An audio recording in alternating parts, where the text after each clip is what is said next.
আয়াত ৪ ও ৫ ওয়াল্লাইলি ইদা ইয়াসরি। অনুবাদ: শপথ রাতের যখন তা গত হয়ে থাকে। তাফসীর: ১ নং ফুটনোটের বিবরণ।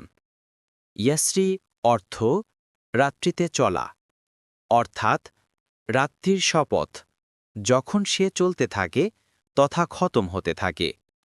আয়াত ৫ হাল ফি যালিকা কসামুল লিযি হিজরি।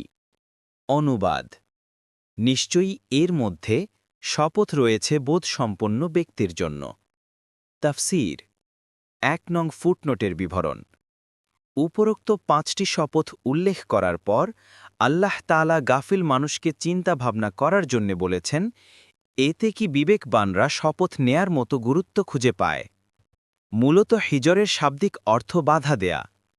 মানুষের বিবেক মানুষকে মন্দ ও ক্ষতিকর বিষয় আদি থেকে বাধা দান করে, তাই হিজরের অর্থ বিবেকও হয়ে থাকে। এখানে তাই বোঝানো হয়েছে। ইবনে কাসির: আয়াতের অর্থ এই যে, বিবেকবানের জন্যে এসব শপথও যথেষ্ট কিনা। এই প্রশ্ন প্রকৃতপক্ষে মানুষকে গাফলত থেকে জাগ্রত করার একটি কৌশল। পরবর্তী আয়াতসমূহে কাফেরদের উপর আযাব আসার কথা বর্ণনা করেও এ কথা ব্যক্ত করা হয়েছে যে, কুফর ও গুনাহের শাস্তি আখিরাতে হওয়া তো স্থিরকৃতই বিষয়। মাঝে মাঝে দুনিয়াতেও তাদের প্রতি আযাব প্রেরণ করা হয়।